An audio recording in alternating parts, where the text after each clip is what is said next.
Salut à tous et bienvenue dans cette critique de la série Hunters sur Prime Video. N'hésitez pas à vous abonner à cette chaîne, à laisser un un like, une petite précision si vous aussi vous êtes en train de regarder cette série en ce moment, puisque je vais vous en parler alors que j'ai pas fini de la regarder. Pour vous expliquer, j'ai voulu la regarder parce que je suis abonné Prime Amazon comme plein de gens, et puis surtout puisqu'on entend parler que de cette série. Il y a un plan com qui est incroyable. Moi, dès que je vais sur un site internet, il y a du Hunters partout qui s'affiche, et puis Al Pacino dans le rôle plutôt principal. Je me suis dit, je me lance, je regarde cette vidéo, je me fais le premier épisode et là je me dis, mais qu'est-ce que c'est que ce truc? C'est complètement nul, c'est complètement pourri.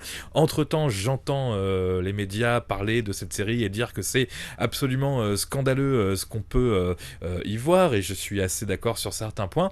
Et le premier épisode fait 1h30, je l'ai même pas regardé d'un coup, j'ai dû m'arrêter au bout d'un moment et j'ai repris, et puis finalement j'ai continué à regarder. Là j'en suis à peu près à l'épisode 3-4 et je pense que je vais aller au bout parce qu'il y a quand même des choses très bien dans cette série, entre guillemets. J'explique rapidement pour ceux qui ne savent pas du tout de quoi on parle. Le concept est assez particulier. C'est un groupe, pas de super-héros, un groupe de plusieurs personnes qui luttent aux États-Unis contre des nazis dans les années 70, qui ont quitté donc l'Allemagne à la fin de la Seconde Guerre mondiale, qui ont réussi à se réfugier aux États-Unis et qui complotent pour créer un quatrième Reich. Et puis surtout, ils assassinent certaines personnes, notamment des juifs, évidemment. Donc c'est assez particulier. Donc je me suis mis à regarder ce premier épisode sans savoir vraiment que c'était ça le concept. En plus, pour tout vous dire, j'étais comme beaucoup alléché par Al Pacino dans le rôle titre. On se dit waouh, ça va être génial. Sauf que le premier épisode, franchement, ça tient pas du tout les promesses d'une série. Donc c'est assez dur à regarder. Et en plus de ça, vous avez dû en entendre parler dans les médias.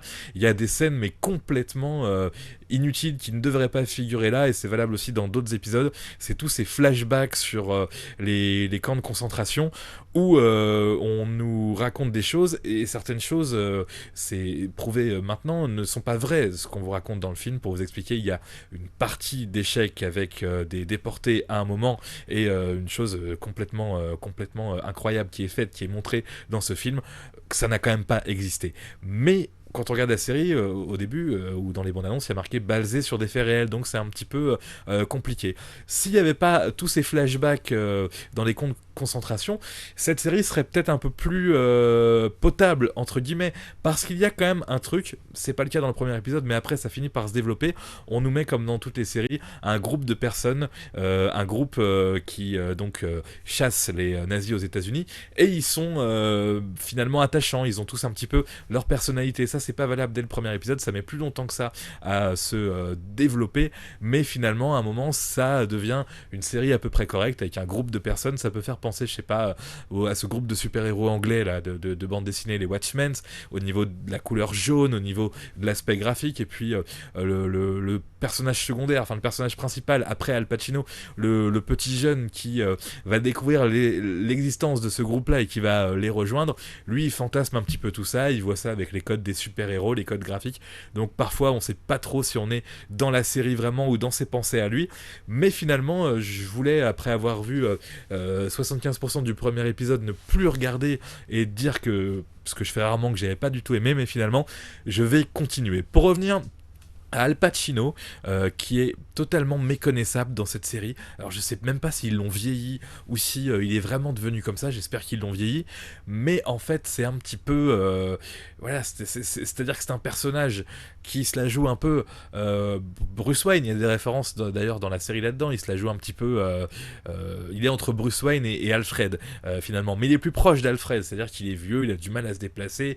Et bon bah voilà, si vous attendiez autre chose d'Al Pacino, non, c'est vraiment un vieux Al Pacino, et j'en parle puisque la série quand même repose un peu sur ce guest dans le casting. Voilà pour Hunters, la série scandaleuse, on peut le dire, de Prime Video, qui fait parler beaucoup de monde et qui effectivement sur certains points va trop loin avec tous ces flashbacks complètement inutiles. N'hésitez pas à me dire si vous regardez, si vous allez regarder, ce que vous en avez pensé vous aussi. Moi je pense que je vais terminer cette saison 1, même si du coup j'ai beaucoup de mal à regarder. Je fais un petit peu autre chose en regardant.